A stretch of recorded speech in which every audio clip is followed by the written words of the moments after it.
Hello and welcome back to the Voodoo Lounge. James Slaughter here with you. And again this week, we have our good friend Jay Michael here with us. We were scheduled to have a couple of other guests. Unfortunately, they couldn't make it. So we're going to reschedule and have them at a later date come by and check it out.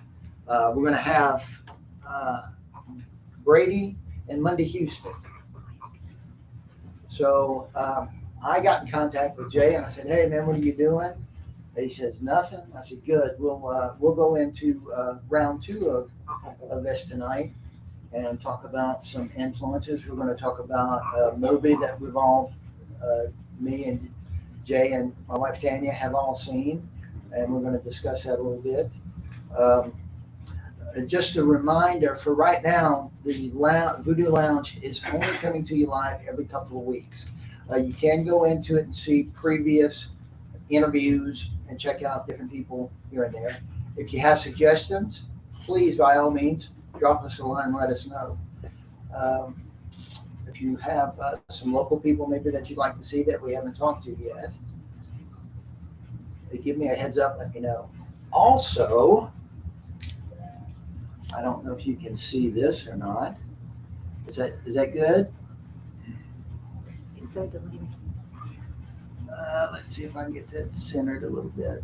We have Voodoo Lounge stickers. So if you would like one, you can message me, or if you will send me a self-addressed stamped envelope, I will send one to you for free. The address would be 410 Wiltz, Wiltz Drive in Baton Rouge, Louisiana, 70806. And of course, I'll repeat it for you and we'll go over some more. We've also We've also got a couple of in studio guests. We have Sassy, who's laying down over there in her bed, and we've got this little guy. You can't see him, but we're dog sitting one of our friends, and this little guy over here is Milkman, and Milkman. he's probably what you hear kind of making noise and everything. All right, so let's go ahead and get started with this, Jay. The first thing we're going to talk about, I think, tonight is probably the Elvis movie. Yep. We were That talking. sounds good. We were talking about that earlier, and all of us, all three of us, were of the same mind that it was really terrific, and that the actor portraying Elvis did a really fantastic job. Austin Butler. Yeah, Yes. he was great. He was great. You know, at times you start to think he's really Elvis in the movie. He's something. You know, and then I found out. I don't know if you know, but he was on Once Upon a Time in Hollywood. Tarantino. Yeah, as Played Tex. Tex. Yeah. Yeah. Yeah, we He's should done get- a few other things too. Yeah, he's something. Yeah, he's a very talented guy. Mm-hmm. And it's so beautiful. The movie is so great. You know, it sets a lot of things out there. You know that I learn things. I like Yes. biopics where you learn something new about them. You know, there's some biopics where it's cliche and it's just the basic facts about some artist, and fans of the artist already know. You know about the artist, at least the The most knowledgeable. the most knowledgeable parts of them. But yeah, you want to hear, like, if you're really into somebody, you want to hear some new things. And you know, Baz, the the producer, he's phenomenal. He's great.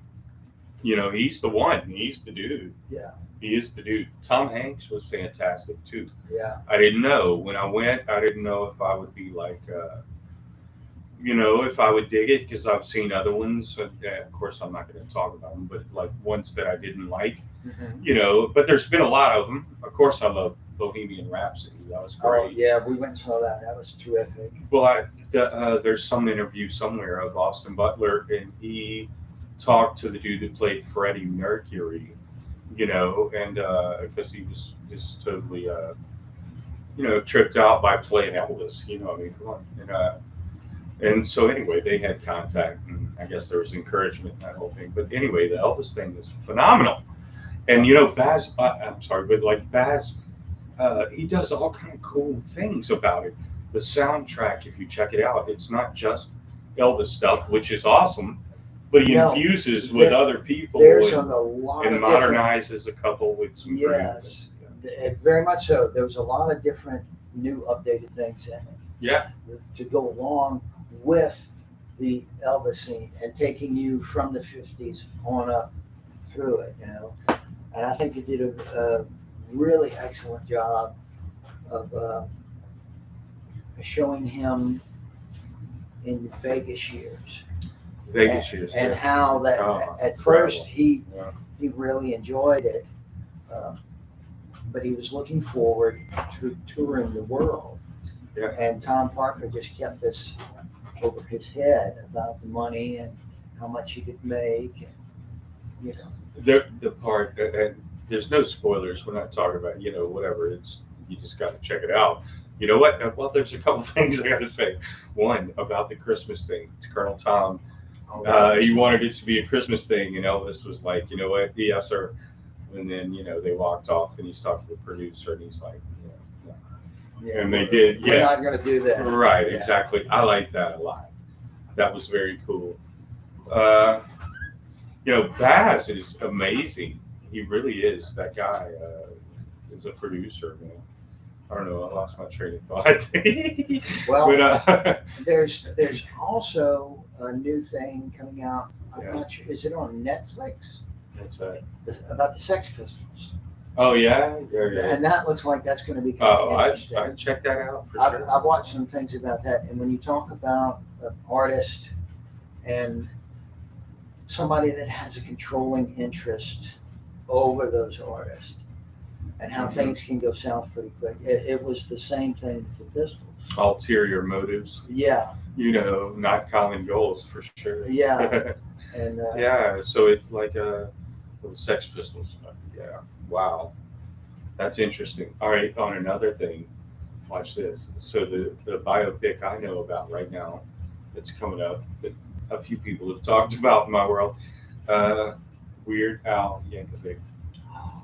I did see something about that. Yeah, I think that's going to be dynamite. it could I think be. it's going to be very Yeah, good. yeah, I'm interested in checking it out. Hey, surprise me! I didn't know. I didn't know anything about this, and other people, I guess, do and have, and now I do. But at Well, the same time, he's an interesting character, and it's a unique perspective, comedy, and he has Grammys and all Oh, kind of. yeah, He's incredible. phenomenal. Yeah, his story is probably amazing. and I still Yeah. quote some of his silly songs. Hmm. So, Which one? What? Bad. What's? Oh yeah, the yeah. Michael Jackson. Oh yeah, tape, bad. Bad. Yeah, bad. And when He had trouble with Gangster's Paradise. I don't know. Something happened. Coolio? Was that Yeah, Yeah, Coolio. yeah. I think there's issues between him, so it'd be interesting to Yeah, see. kinda get to the bottom of it. Yeah, and there's all kind of stuff. Eat it, beat it. Yeah. Anyway, whatever. another one Yeah. rides the bus. Yeah. What was that? Another one rides the bus. Yeah. Yeah. You're right. Yeah. All right, back to the Elvis movie. Back That to shit Elvis. is the stuff. Yeah, and Baz, the producer, is something else. So he's done, I guess, The Great Gatsby, and he infused some of that modern music thing into it. But he did Moulin Rouge, of course. Yeah. That music. Romeo and Juliet. I just heard that with Leonardo DiCaprio. So I'd never seen that. I haven't either, but I have people in my life that love that movie. Uh-huh. So yeah, I don't know, but he's big. Baz is big, and there's a lot of details, and it's extravagant and beautiful, and the Well, colors. That was something that was pretty amazing, Did especially. you get that with all the kaleidoscopes of Oh. leather and Oh yeah. blood red, gold, and all Yeah. these colors? And when Elvis was like taking a bow in the different jumpsuits, and Wham, all bam, of these, bam, all these different shows. you Yeah, just flip, think of flip. the traditional white suit that he was in most of the time, Yeah. but he just had dozens of all these different colored suits. It was the designer guys. And the color. There's some dude, I saw a thing on it on the BBC, the guy that made his suits. Mhm. The first one was like the eagle, if I'm thinking right. He talks about the white suit with the eagle thing. Yeah. And you know what? Another cool thing is Elvis was into comic books Captain Marvel Jr. Yeah. That was like his hero when he was a kid. Yeah. You know, so in Baz's interpretation of it, he's kind of like a, it's like Yeah. and he is. I wonder He's a where rock and roll these superhero. musicians get these comic book heroes from. I wonder where. Yeah, but it just knocked me out that the colors that they used and the way that it was filmed and all of the extras. When you look at the Vegas thing when he started, uh, and everybody smoking a cigarette, which you never see anymore. I mean, that was just that was common. You know? It was. It really was. That was just part of the gig with anybody. Most quite. I'm not going to say most people did, but quite a few people did smoke cigarettes. Man, everywhere you look around, I mean, they'd be smoking. Paul McCartney sitting there, you know. Oh, hey, you know what? Like on Johnny Carson, there'd be people on there on like the Late Show in early '70s or whatever. Oh yeah. And they're sitting there smoking cigarettes. Yeah, like. Just have. And they have look. I had a desk set before the flood. I did. It was a red tile and the grout and the whole thing.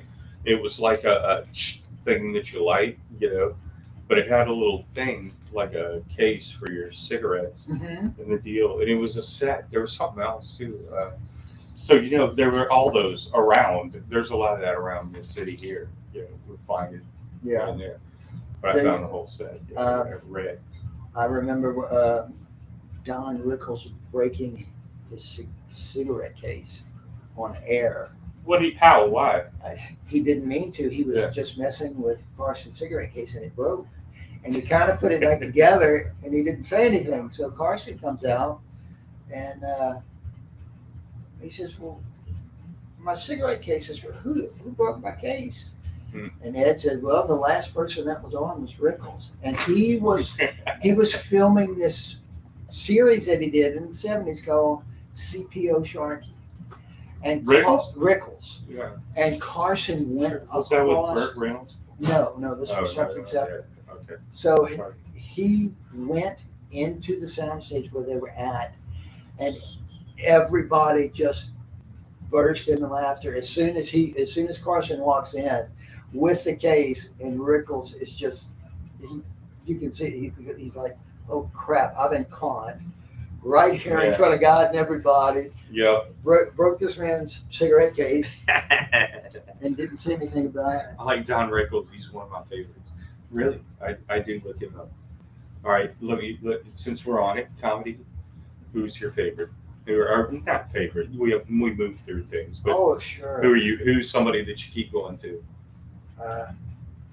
Wow, that's a tough one. There's a few. Me too. Of course. I love when they were doing the 70s and they would roast. Oh, hell yeah. Dean Martin and all those guys. Oh, man, love roast those. People. Love them so much. And Frank Sinatra and all those guys. Jerry Lewis. Also, Rickles, Foster Brooks. Yeah, dude. Who played the lovable drunk, who, from my understanding, never had a drink. Right. And his are pretty spectacular, and especially the one that when they roasted Don Rickles and he roasted Don Rickles. Of course. Yeah, that was pretty good. That's funny. Funny stuff. All right, hey, wait. I gotta tell you about so somebody that flows through me from time to time. Andy Kaufman. You know. Oh yeah. Yeah. How about that Elvis impersonation? Oh, he's Elvis impersonation. And you know what? I heard a story lately where Andy Kaufman met Elvis. He was at a gig or somewhere where Elvis was. A friend told me this. He just seen it and got all the details, so it's loose with me. But so Eddie hides in the kitchen because he knew that Elvis had to roll through the kitchen to get out of there. And so Elvis is rolling through the kitchen with the boys and everybody's moving. And bam, Andy Kaufman pops out, and Elvis kind of knew him, or knew of him. Yeah. And they spoke for a second, and then he rolled on. I thought that is pretty cool. Yeah, but Andy also has this Tony Clifton guy that he plays. Oh yes. Oh my God. Man on the Moon. Just check it out. Jim Carrey, the whole thing. That was really good. primarily good. Yep. Well, let's move forward. Yeah. Last time we were talking about influences, and you had told me a very interesting story about getting to know some of the people in Jimi Hendrix family. Jimi Hendrix. Yeah, yeah, yeah. Well, I got into Jimmy. All right, I can tell you a lot of stuff. Cool. Quick. So, we talked on the last thing about Stan turning me on to Purple Haze. Of course, I knew about Jimmy before that. As a little kid, I used to listen to AM radio. I heard everything. My mom was so cool. The thing is, we put it on, and AM played everything. Yeah, It played soul, it played jazz, not jazz necessarily, but some maybe George Benson or something, yeah, But it incorporated disco, rock, and disco later, but like rock and funk and soul and a little bit of country with the Eagles, kind of, and whatever, and it all infused together. It was a great thing. And so, yeah, man, what were we talking about? What? about about getting involved with the Hendrix family. Yeah, so like during that period, I picked up on the Isley Brothers and Jimmy and all these people. So okay, as I got older, I pop into high school, and my guitar teacher's telling me about Purple Haze. I've seen this guy somewhere here and there through the rock and roll history of my life, growing up in this TV and music, and so, like I said, another thing, I learned Purple Haze. Now, beyond that, I lost myself in Electric Ladyland and Axis Bold as Love, and started learning all these songs and played stuff, and attempting to do that. All right, so then I move out to San Francisco. Mhm. And then, there are a couple trips around the country in different periods, different places. So, 19 years old, lived in San Francisco, did the whole coast. And so I went up to Seattle, up to Canada, but to Seattle, and found Jimi Hendrix's original gravesite. I wanted to pay respects. And it just was a thing for me at 19. That's how deep it was. Mhm. I was into Jimmy, using my soul, It was, Bob Dylan, writing, poetry. Jim Morrison, this is in, late 80s, early 90s. And so, that was my one expedition. Okay. So then I come back, I end up in Austin and come out. I live here and do music. Lived a few different places, but whatever. So then I move on and I start doing posters.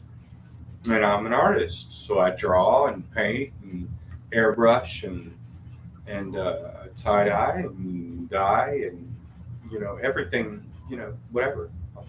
I used to say if I could make a poster, if it would make it better, if I threw a piece of pizza at it with a stencil, I'd do it. Whatever it is.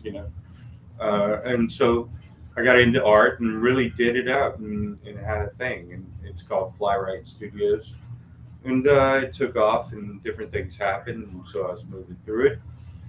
A couple decades of this with the art, with the band Delicate Cycle, J. Michael and the Delicate Cycle. Yeah. Yeah, so the band's playing a little bit, but I did posters for cool ass bands and everywhere, and it was awesome. And so we'll talk about that later. But the thing is that there were some cool local bands that I did posters for that through time, they jammed with me as far as music, or I jammed with them. I came out with my guitar and they said, come on. And we did it, and so I'm a player. I do play too. I practice and always play music. And so some of the people that I did posters for, along with brothers that I played with, of course, getting out, we did some recording and playing. And we moved through it, and we're doing art and music. We're moving, doing all kind of events and stuff. So Hendrix, about I don't know, 2011. Jimmy's brother His name is Leon. Mhm. Okay, he's 5 years younger than Jimmy was, and he was Jimmy's tour manager, and his daughter Tina. So she carries on the legacy, of course, and she does a memorial every year for Jimmy. And in 2011, she asked me to do the posters up there. She'd been watching me doing all this stuff. That's why I led you through all this stuff. Mhm. So yeah, so she's watching me do posters and play music and doing my thing. And I paint murals and paint guitars and do posters and logos and T-shirts and whatever. So I'm an artist, so whatever. All right. That being known, she watched me kind of get around and do my thing, and I've done a lot of stuff as far as art. Done tours with Dark Star Orchestra and done tour posters for Better Nezra and all this stuff. So she sees all this, asked me to do the memorial for her uncle Jimmy Mhm. in 2011. So I did it. I go up to and I do the poster. They gave me a booth there, told me they'll take care of me. It was a great thing. So we've established a special relationship for a good minute, and I went back this year and hung out and did it again. Yeah. Jimmy's daughter, Maisha, she was there. And so beautiful. Juma Sultan, dude, played with him in Jimmy's band at Woodstock. He's the conga player. I was kind of bunking with him. We kind of stayed together. We jammed, and he's such a cool cat. God dang, man. And Leon, Jimmy's brother, and there were moments where the men went and did their thing. Juma's daughter was there, and so I don't know, man. It's a beautiful relationship. Tina and I, we have a connection, and the whole thing. Man, they're beautiful people. It's so great, you know, to know that. That's It's Jimmy's family. Yeah. This is his brother, dude. Yeah, and that is so cool that Oh man. getting to meet them through doing your art. How about jamming with them? How about that? Yes. I'm sitting there with Juma Sultan, who played at Woodstock. He's sitting there playing conga and jamming. And there's this band, I think their name was Higher Ground. This is up in Seattle. And so Tina runs a school of music, and she's also a violinist. Mhm. Played with the symphony for a while, and she's a producer. In fact, there were sessions, I was hanging out in, and things were happening, It was really fun. So anyway, yes, I love Jimmy, I love Tina, I love Leon, I love the whole family. They're beautiful and they treated me so nice. And That I is hope they feel the best about me. that's a fantastic. I've got some notes here that I got from you. So All right, we'll take it easy. we All right, just- it ain't nothing, Since we're talking about some of your art and some of the things that you've done, Yeah. let's speak about Neil Young. Yeah. And about a book, an illustrated history that Man, I would have brought it. Yeah. That's It's your- called Long May You Run. So I've done a few posters for Neil Young, but I've done a lot of stuff. I've done many venues. I'm just going to throw out so you understand. Like, it's like I've done a lot of stuff for different people through a period of time, and I hustled my ass off, and I Yeah. also work hard, and that's key. The man being there, making those phone calls, and doing that shit, and doing it, and getting it done. Right now, I'm working on a thing in Clarksdale, Mississippi. It's called the Harmonica Experience, yeah. and it's a harmonica festival thing. Yeah, so I'm kind of excited about that. I want to get us up there at the windows. I want to play in Clarksdale. I want to play at Ground Zero, Yeah. So Morgan Freeman's Club. Yeah. exactly. He Yeah. just opened another one in Biloxi, Mississippi. And, I'd like to get up there too. Yeah. Yeah, so art. Yeah. Yeah. Yeah, what? I believe that you told me that one of our local guys, Chris LeBlanc, has played at the one in Biloxi. Biloxi. Yeah. Oh, it's the photos showed it to be beautiful. Yeah. It really was. You know, and I have another friend, bass player and singer Heather Cross. You know, and she's a great friend, and she plays up there at Ground Zero in Clarksdale. You know, so I want to get up there and maybe we'll do some gigs together. Or, you know, bring her down here. She Yeah. plays Phil Brady. Yeah, that'd be She fantastic. rolled up one time. Yeah, a few times. Yeah, Yeah. right. Yeah, yeah. So Well, what was the initial experience or poster that kind of got you plugged into the whole rock scene with doing your art and making these posters that you make? oh, I'm so glad you asked. Thank you. Thank you. This is a great one, and nobody knows this. And my mom doesn't know either. Nobody knows. And Well, it's about my mom. She's Yeah. gonna learn about Yeah, it. she will. Yeah. And she's like, oh, brother, what's he fixing to say? Well, you know, we used to go to this mall before Cortana Mall. It was called Corporate Mall. They had Oh, all yeah. these fountains and shit with lights, and you know, I was a little kid, you know, so I was checking it out. Orange fountain, oh my god, you know, and blue fountain, green, whatever. You're walking down the middle of the mall thing. It was a small time thing, whatever. So my mom was shopping for shoes, and she found this place. She dug. It was like the poppin' whatever shoe place. All right. Well, this guy that owned the shoe shop knew a psychedelic poster artist that did shows in town for all these bands coming through. Baton Rouge used to be a poppin' spot. There were Yeah. a lot of people that came through here, and the Stones started their tour here in '75. This was a destination for a second in the rock and roll period. Yeah. Anyway, so there were all these posters in this display, this window display. There were shoes on little stands, you know, and all these psychedelic posters kind of bent like to be the shelves and the little cubes Yeah. or whatever with the shoes on them and stuff. Yeah. And so, of course, I'm absolutely zero interested in what shoes my mom's trying to buy and her going through the process. I was looking at the window at the art, and I was like, these colors, this is far out. You know, it was psychedelic. I don't know. What was the place here? Kingfish. There was something before that. Jimmy played Independence Hall. Independence Hall. Yeah. Yeah, man. In July, right around now, Yeah. in '68. Yeah, Jimmy did. But I don't know. So anyway, I saw these posters. That got me into it. But then, you know, moving through music, finding Jimmy, seeing these designs, getting into Grateful Dead, Janis Joplin, of course, the '60s thing, the Doors and all that.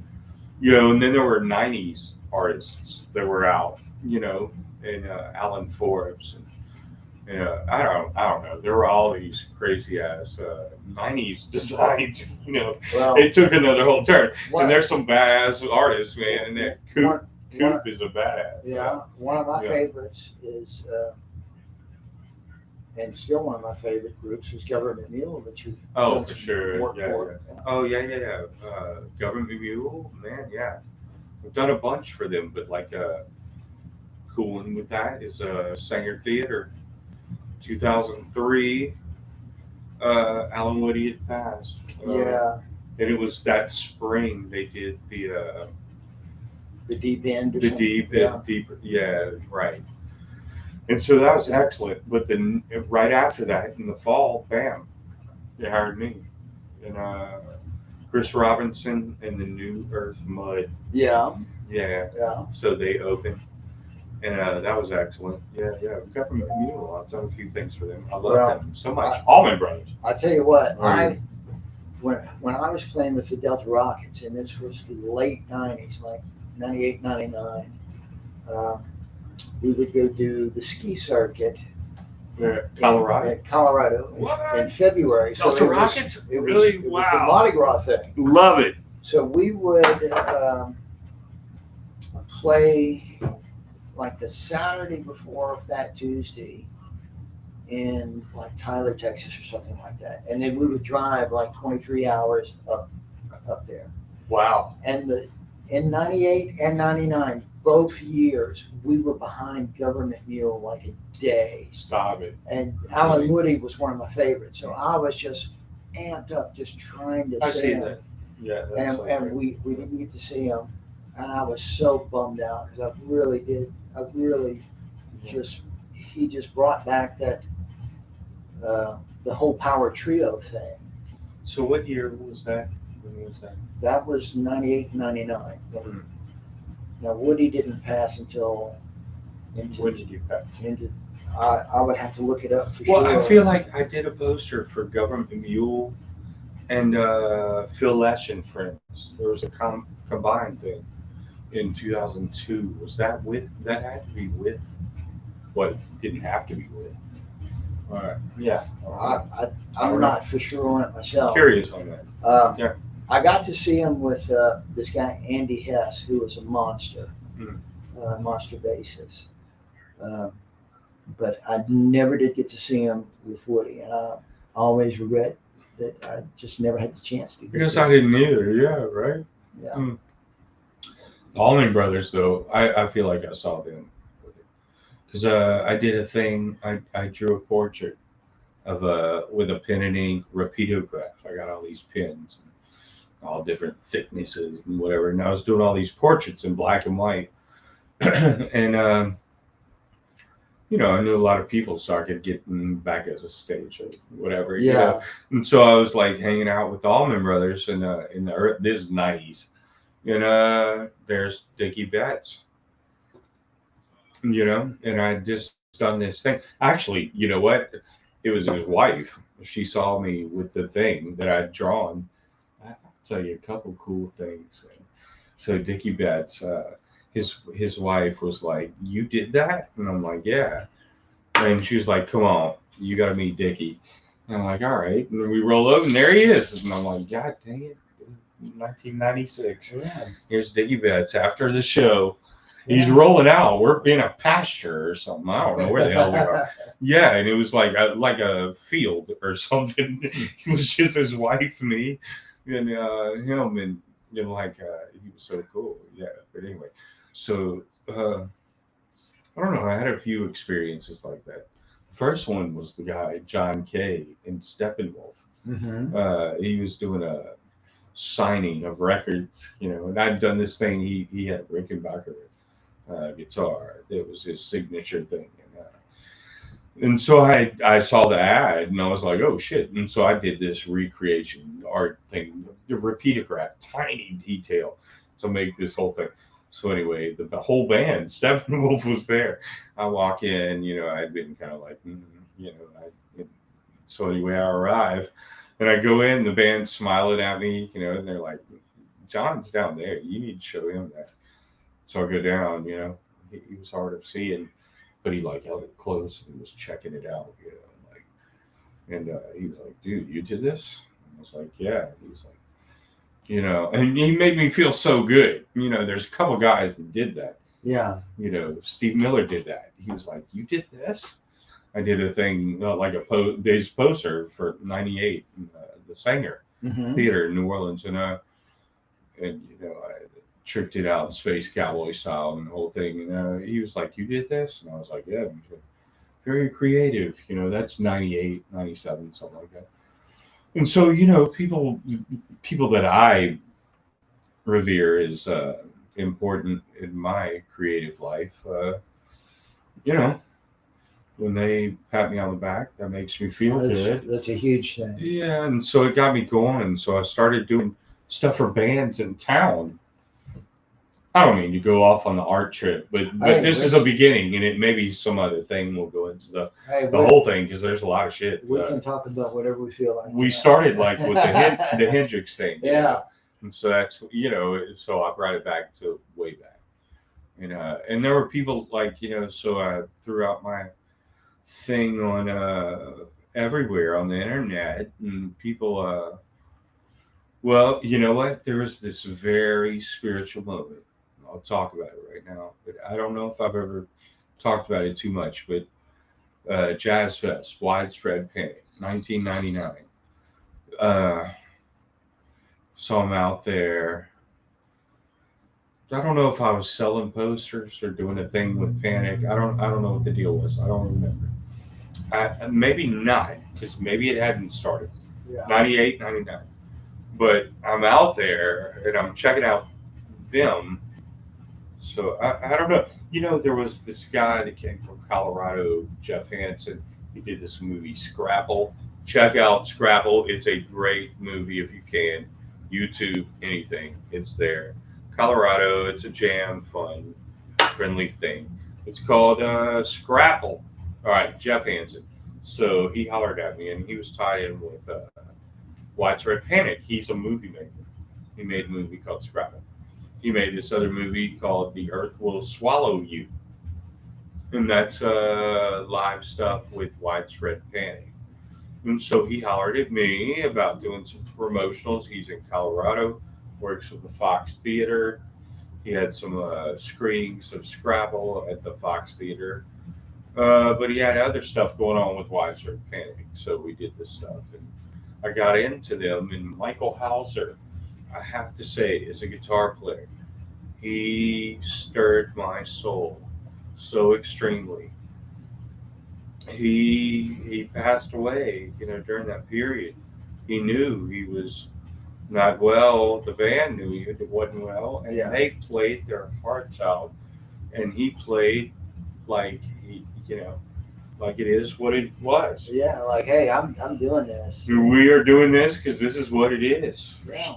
Yeah, and so Michael Hauser is a hero, equal to Jimi Hendrix and so many others. So anyway, yeah, I love Panic, art, music.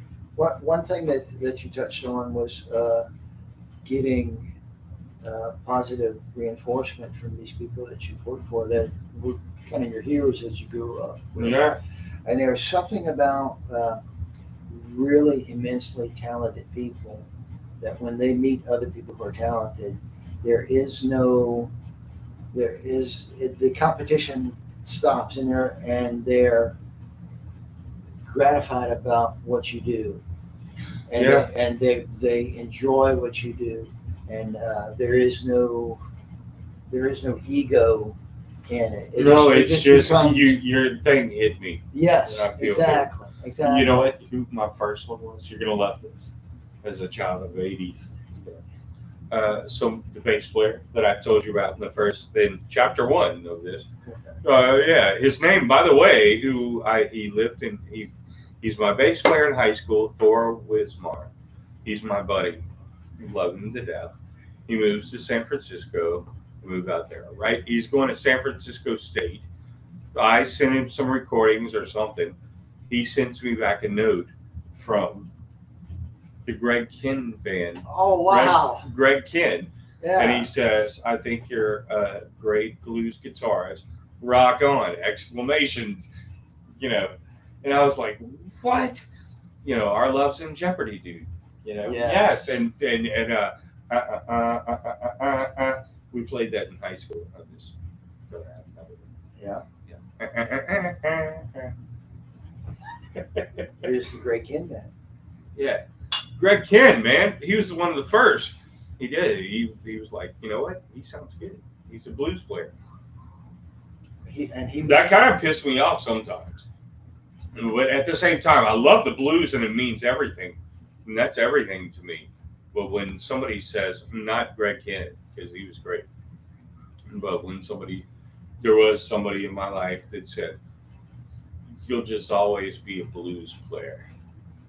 I didn't like that, man.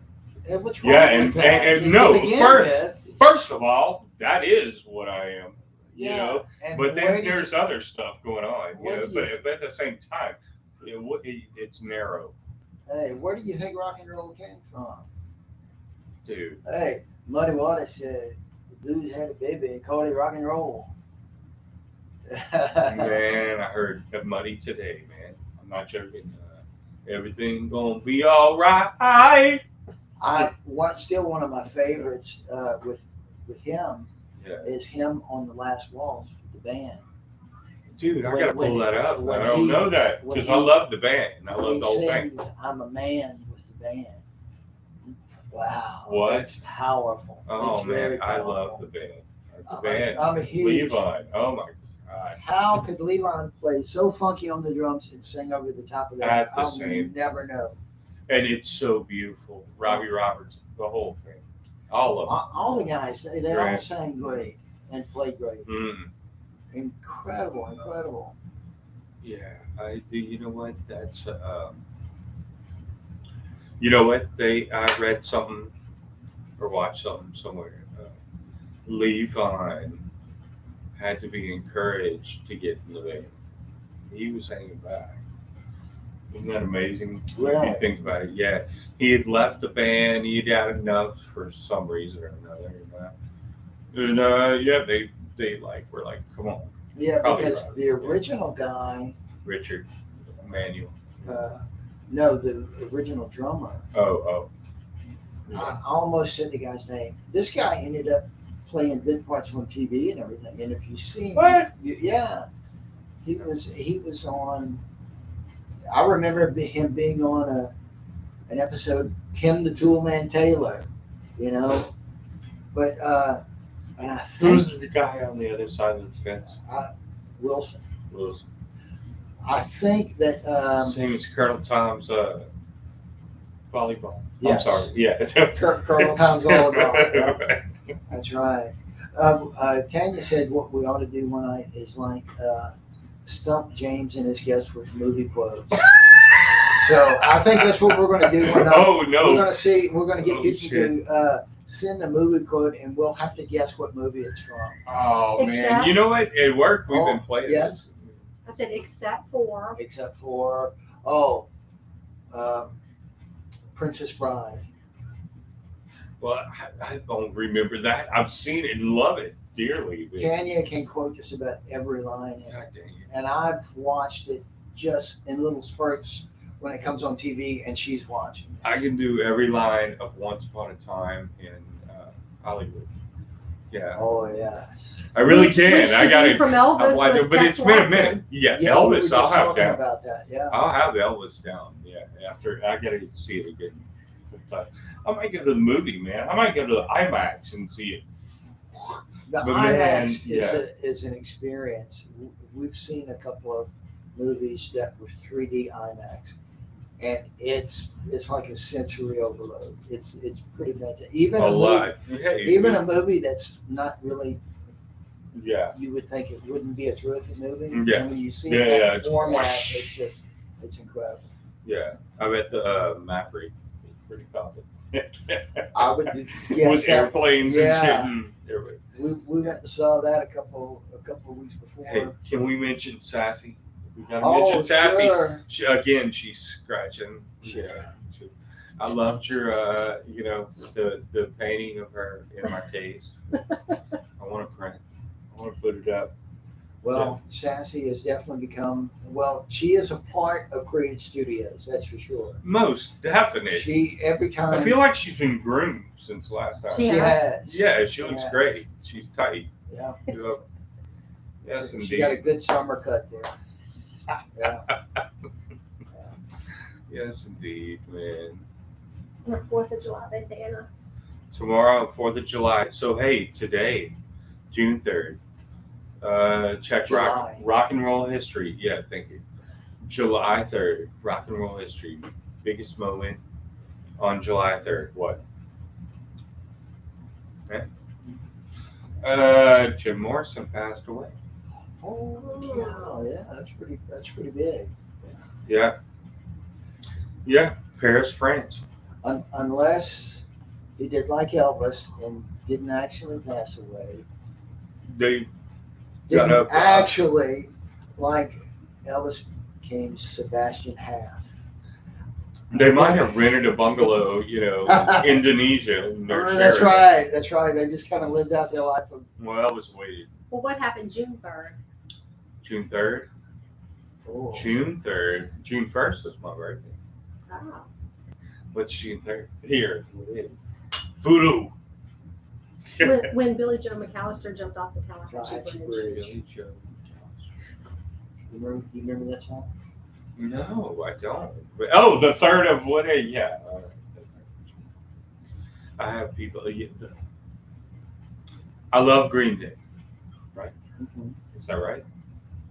That's Billy Joe Armstrong. That's Billy Joe Armstrong. Billy Joe. Like, what are you talking about?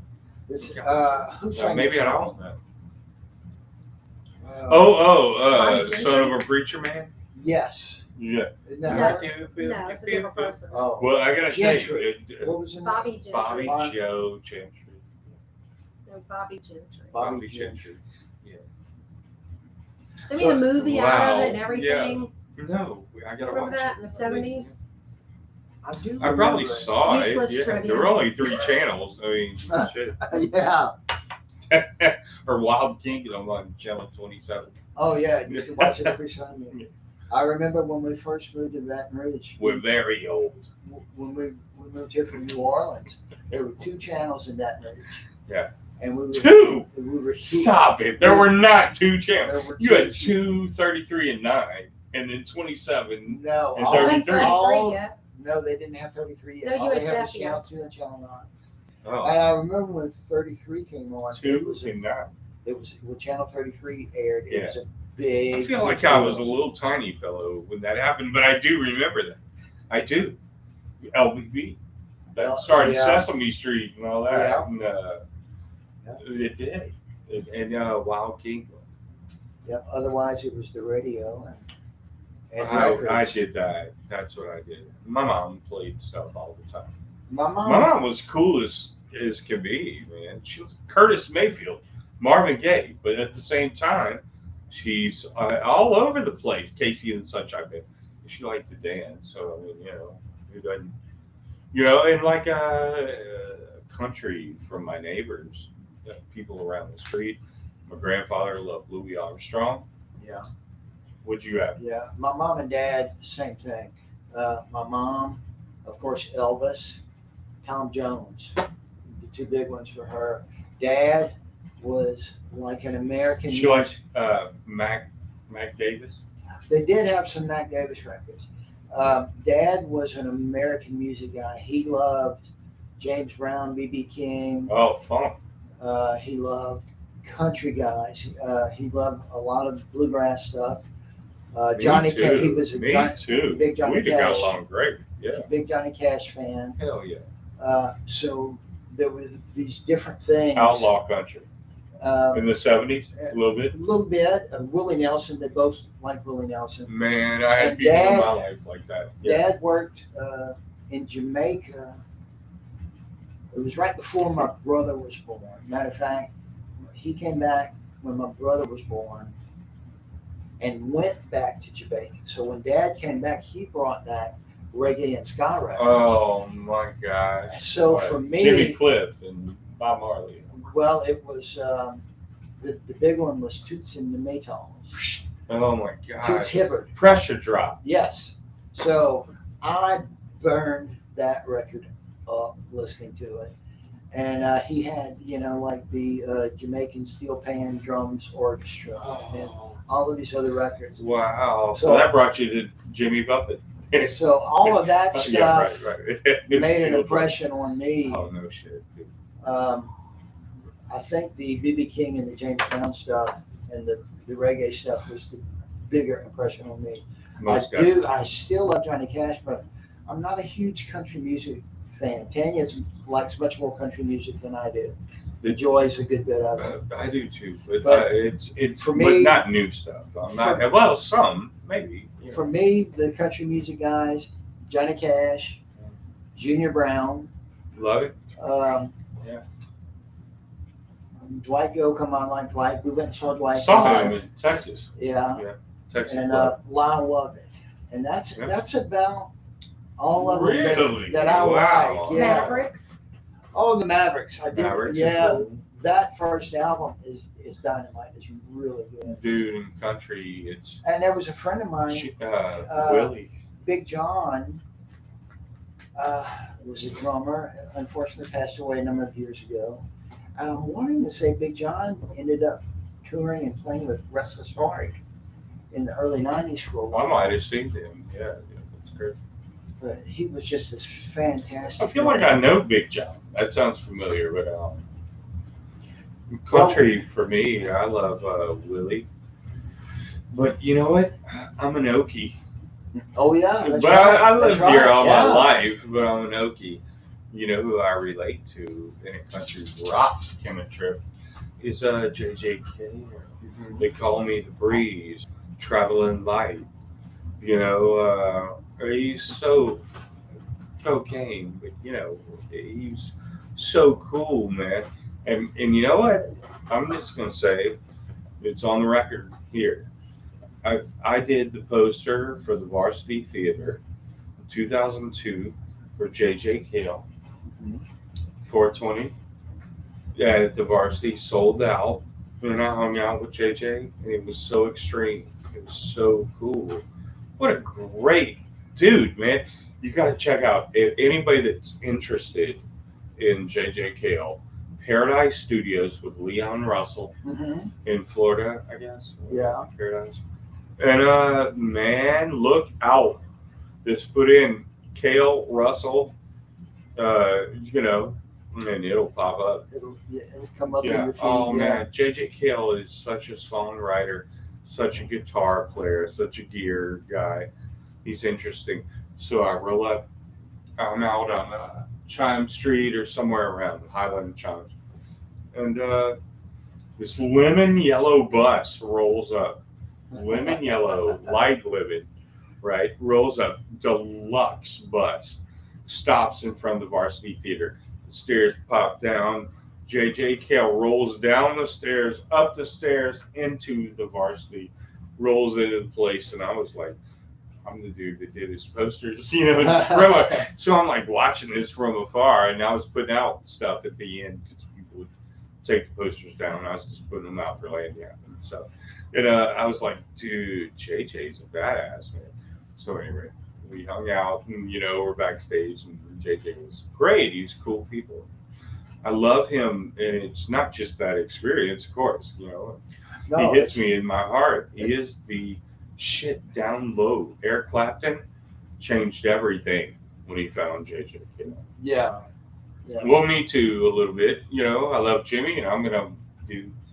I love Sonic Youth, and Mhm. I do feel like I said, you know, we got this album for this day. It's like a mellow and mid trip and reflective, and then we got this other nighttime trip that's vibrant with the windows and there's shit going on at night. And you know, the next album's like Earth, and we're all kind of going on a camping trip. You know, but you know, a festival or you know, I feel it. Tribe. And then the next one, and I don't mean to put too much out there, but the next one should be like this avant-garde feedback, and wow, and this feel, and this what it is. So that is Just an kind idea. of, just kind As of we're let. going through all this stuff, I'm accumulating different people and different feels and different stuff. And I feel like some of this stuff doesn't work for that first one, the second one, third, but maybe. Maybe on down the road. Yeah. Yeah, so there's a lot of ideas. So, yeah, art, music, whatever. The Well, windows. the windows. I love you. Man. Thank you. You're my friend. Doing this. When we were talking about Hendrix earlier, Mhm. in the '90s, they had a tribute album to him, Yeah, and I have been listening to that really. for a Yeah. little, for Who do you like? Yeah, this is Well- what's it called? Stone Free. Stone Free. I think it's called Stone Free and Clapton, PM Dawn, fucking all kind of people. Oh, on yeah. there. Yeah, so it's a good thing. The Jeff Buddy Beck, Guy, yeah. Jeff Beck, and who's the singing? singer? Oh gosh, I'll think of it. Oh no, They Jeff did Beck and that dude. Manic Depression. Yeah. That was outrageous, but I think probably one of my favorites because it's so different from everybody else is the Cure's version. Purple Haze. God, I Because love that. I it's- do. It's only just that much of that lick, Purple Haze. and him singing over Oh it. my brain is backwards with the forward. Yeah. I figured this out. PM Dawn, you got me floating. Yeah, Down, down, boom, boom, boom, down. yeah. Down, down, down. There's some float. absolute great covers on that. Floating. Yeah, right. Yeah, it's phenomenal. What's the guy that does Red House? Red House. We do Red House. There's Hey, we're playing the 21st oh yeah. July. Yeah, hey, look at these chairs. There's people Can't up see there. 'em. They're sitting up there. Y'all don't know it, but there's people eating it right above us. Anyway, we're playing in July. So at Phil Brady's, we're opening the This is the jam, and camera. you know I'm the host. I guess. The camera's right here. Up there. Well, that didn't look right. Well, this is just we're just. Oh, sitting we're there. on me. Oh, Yeah. sorry. All right, sorry. Anyway, That's well, right. 21st. July 21st at Phil Brady's. The Winters. We'll be opening up the jam there. Looking forward to it. Sassy's gonna be there. Mm-hmm. We have the whole crew. What's a puppy ear? Justin Beard's birthday. Oh, that's right. He's 22. 22. Yep. So you Holy cow. gotta get him a drink or two. I can't remember 22. You I can't don't remember want to. 52. Yeah, I can't remember 52. I don't I'm know. 92 years old. Well, you know what? I hope I'm 92. I hope I grow that. Paul McCartney, how old is he? He's like probably Ringo's Did he 80. just turn 80? Dude, 80. Ringo's 80. And Paul they said, McCartney how do you just do turned it, 80. Ringo? You look so great. He said, blueberries and broccoli. Blueberries? Yeah, I don't know, man. And hair dye. Hair dye. Hair dye, yeah. And a great wife and lots of money and anything. Well, we watched the other night. What was it, Paul McCartney, that we watched the other night? Was it his Oh, birthday it was- special? No, he was playing, what the heck was it? In England, and the tickets were like $35. He's doing a tour right now. Yeah, but the first kickoff was at something. Yeah, and can't think it of what was it was. live, and we watched it. And this guy's 80 years old and comes out on stage, and it's just bam. Have you seen bam, Mick Jagger? bam. He's running around. Oh yeah. He's all over the place. After having heart surgery and just Glastonbury. Glastonbury. Glastonbury, yeah. They just did Glastonbury. England, like who? Paul and Glaston. Yeah. Yeah, Like last weekend. yeah. That is I like it. that is Tanya's right there, All right. Well, I'm not doing the right camera, so I don't know what's up. So I'm like, yeah. right there. I don't see the right. That's right. And Oh shit. we do have the Voodoo Luck stickers. If you will Voodoo Lounge. Do the sassy oh, that's stickers. true. Voodoo Luck is another project. Voodoo Lounge, pardon me. Voodoo Lounge stickers. If you will send to me a self-addressed stamped envelope to 410 Wiltz, that's WILTZ, Baton Rouge, Louisiana, 70806.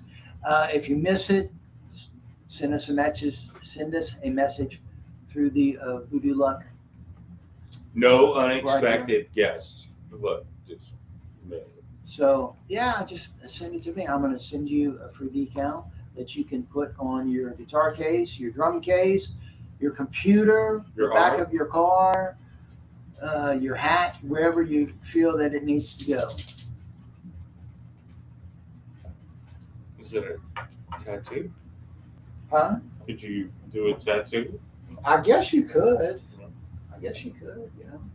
You know, if you felt the need that you need to have a This Voodoo guy, we shouldn't have a thing, like we don't know. This is different. All right, so today I got a new thing.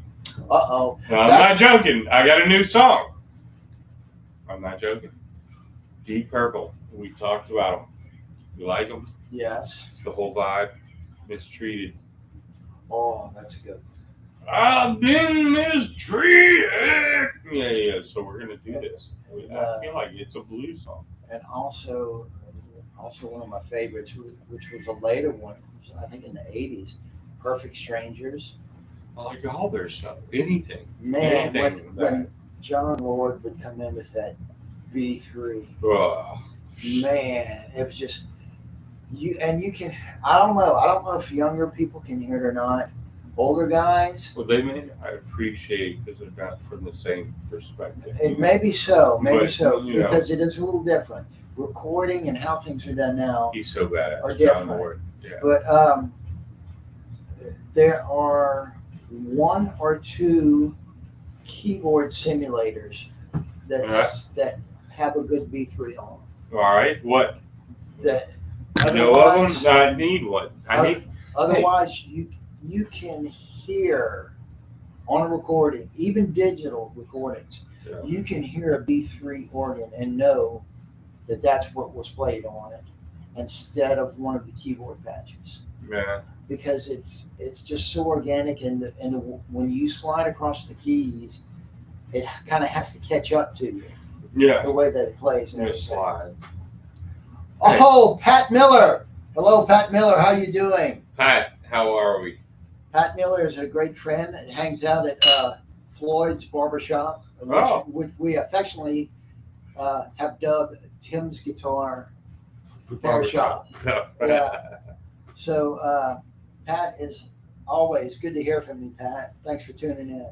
All right, I got a question for you because I was on Google, I was on Yahoo today.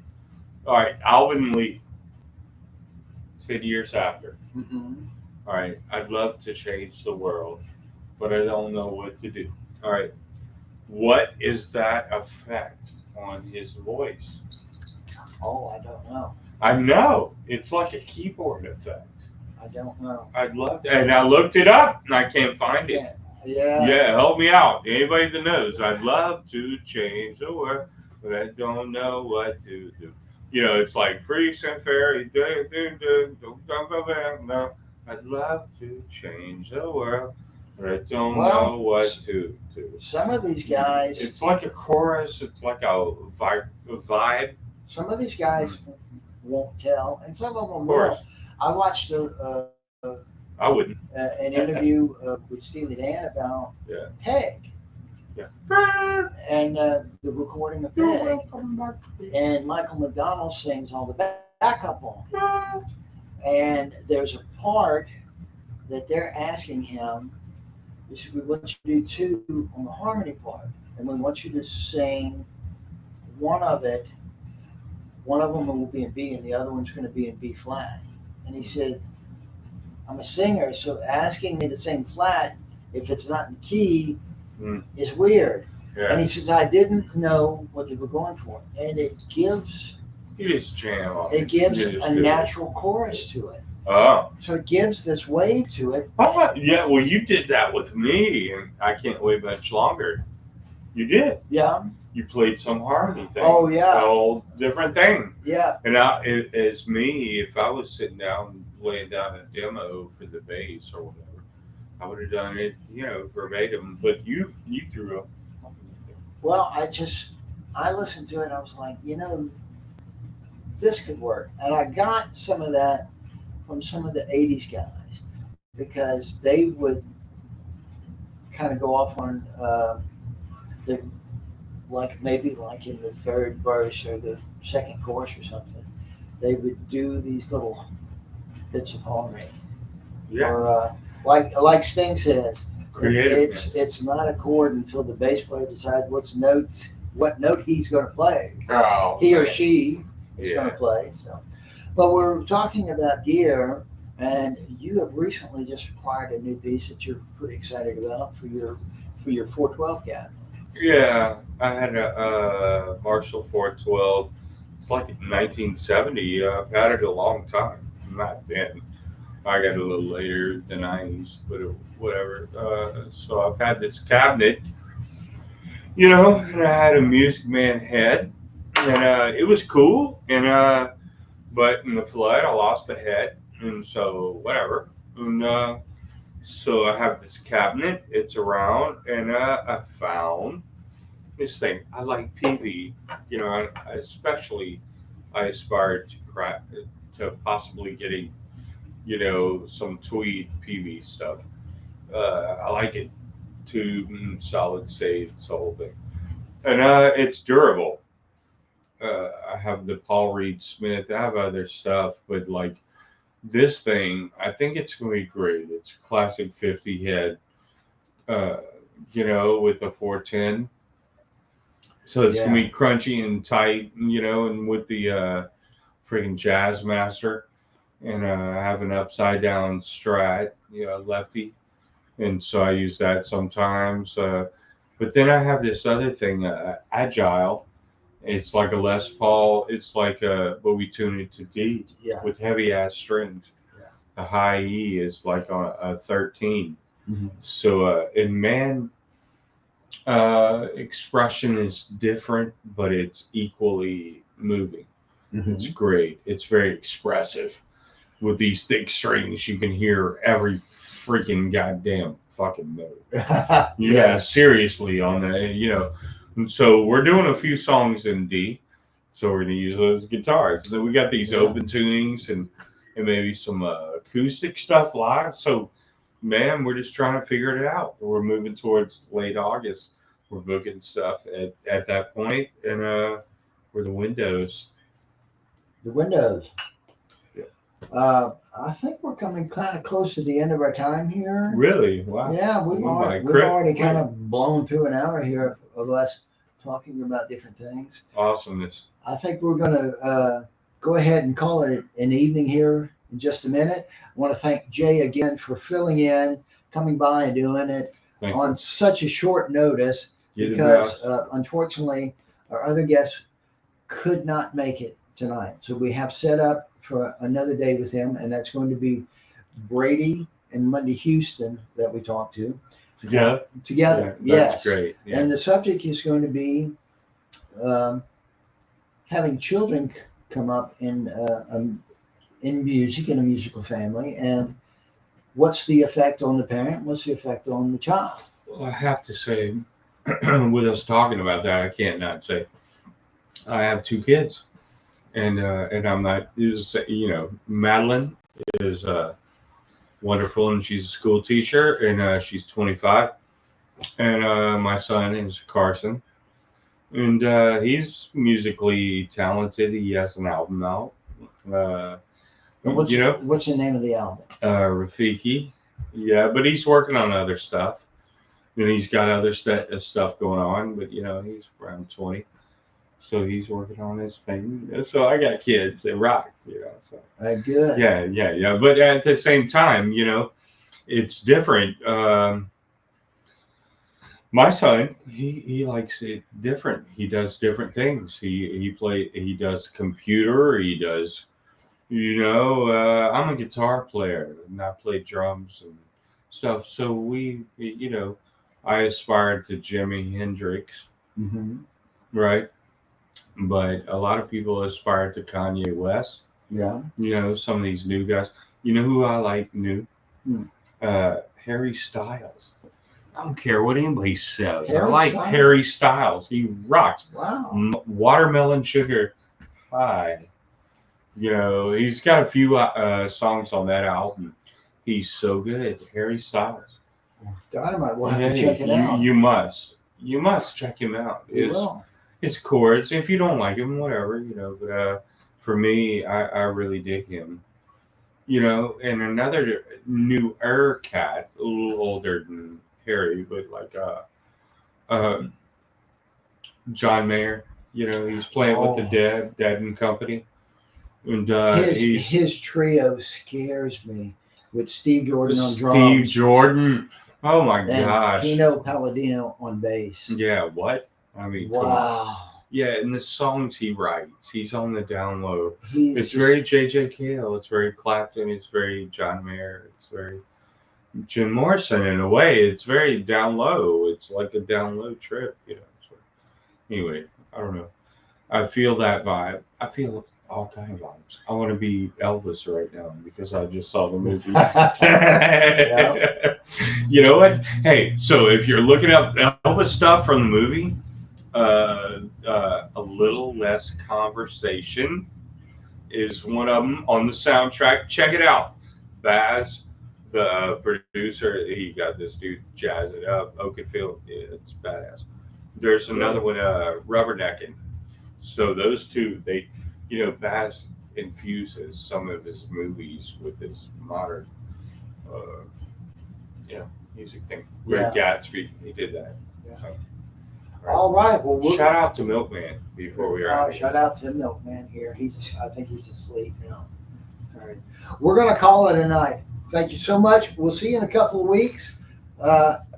Also, like I said, if you would like to get one of our Voodoo Lounge stickers, please send a self-addressed stamped envelope to 410 Wiltz, WILTZ Drive in Baton Rouge, Louisiana, 70806. Yes, indeed. For you, Pat Miller, just next time you see me at Tim's, I'll have some with me, so I'll give you one then. So you don't have to send me one, Pat. We'll talk to y'all later. Thank you so much. Good night.